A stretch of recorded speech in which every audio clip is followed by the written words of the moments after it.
Now, The Larry O'Connor Show. At AM 630. WMAL. It is 5:07 on WMAL. This is where Washington comes to talk. Larry O'Connor Show, taking you up for the next hour right up to the great one. Mark Levin, and surely he will talk about one Jerry Nadler sitting on the House Judiciary Committee today, where he got his Democrats to vote for a subpoena to get the full Mueller report. Joining us now to discuss that is none other than the president of Judicial Watch, one Tom Fitton. Mr. Fitton, thank you for joining us, sir.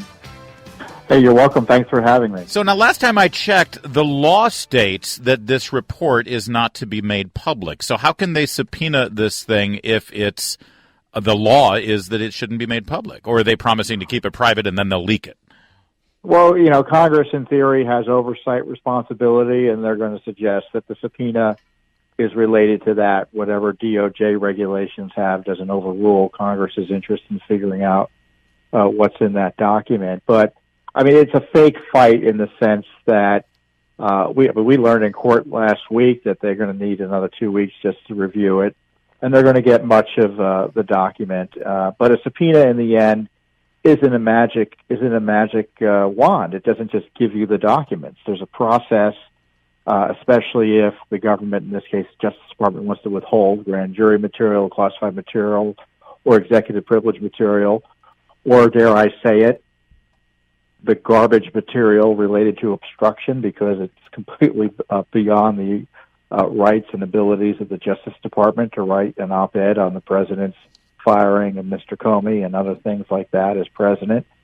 That would have to be litigated in court. So, and there's no guarantee that the Justice Department is going to lose any battles like that. I mean, we've been on the wrong end of many of those battles. So, we know this is just a pretend fight in that regard, because they're going to get a good portion of the report, probably almost all of it. So they want to be seen fighting over something after losing and being humiliated by Mueller in highlighting that there was nothing to the Russia collusion that their party promoted through the dossier. Well, and that really is the crux of this, isn't it? Because they're sort of they've boxed themselves in now with this whole Russian collusion thing, and so it's not like they can step up and say, "Oh well, never mind. We were kidding for the last 2 years about this hoax." They're just continuing to double and triple down.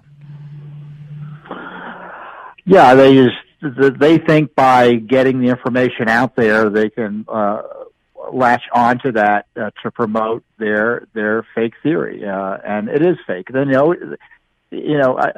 want to be blunt here. There are a lot of people in public office who are knowingly lying about Russia collusion, and they all had reason to know, if they didn't know directly, that there was no Russia collusion with President Trump or then candidate Trump.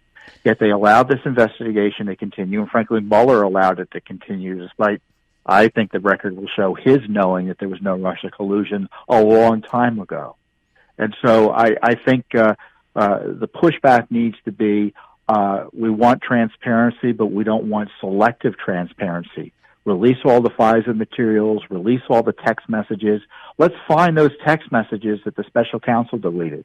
I'd be interested in getting a subpoena on that. I'd be interested in getting a subpoena on the full FISA application. Let's get that fully declassified to find out what other lies they told the courts to get a spy warrant on the Trump team.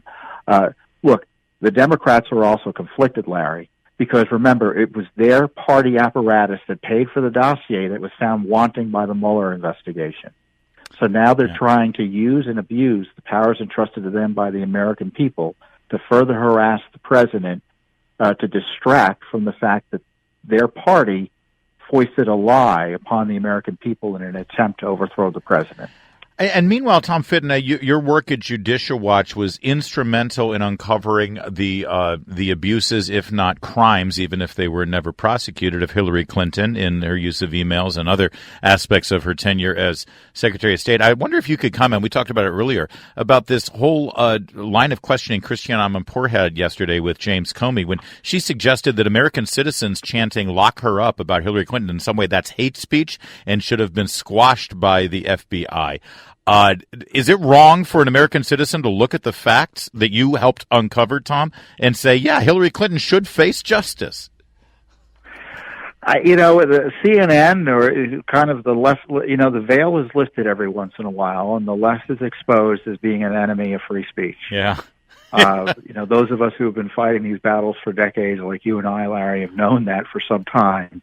But it's rare you get a kind of an admission like you do from a CNN senior correspondent. She's been with CNN, as long as decades. CNN has been around virtually. Yeah, and she's an American citizen. You'd think she'd know a little bit about for wanting prosecution of a public official who quite evidently has committed crimes. Yeah, is just unbelievable to me. And I gotta hand it to James Comey, who I rarely agree with these days, for highlighting that, hey, we've got a First Amendment still. Yeah, no, it's true. Everyone's reluctantly praising James Comey. I don't know, maybe it's just me, but the least the former FBI director should be able to do is actually smack down that question and deliver the answer he gave. What? It is a low bar. It is. One more question. You've only got a minute left, but listen, so much of what you do with your FOIA requests can be so effective in showing and dragging our government into transparency. Our friends over at the Federalist, they issued a FOIA request for the FBI. This has to do with any email from CNN.com with the FBI from January 24th to 25th. This has to do with whether there was a tip-off to that Roger Stone raid, right?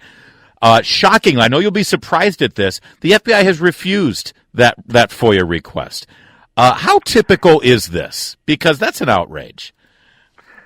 Oh, I joke we have to sue to get the time of day, and you'll be pleased to know that we've already sued, actually, I think it was the week or the week before, on the leak, or alleged leak or possible leak to CNN on this. And, the media has to have accountability, too, for their involvement in this leak effort. And it's interesting, why isn't CNN telling us, or AP, or Washington Post, or New York Times, telling us who gave them the lies that they printed about President Trump? That's right. All those anonymous sources that ended up getting printed and published and broadcast, and all the montages that we've all seen that they were all wrong about, now that the Mueller report's out, why can't we now follow up and find out who was giving all of that information illegally? Well, people like Judicial Watch will do it. Tom Fitton leading the way. Tom, thanks for joining us, as always, sir. You're welcome.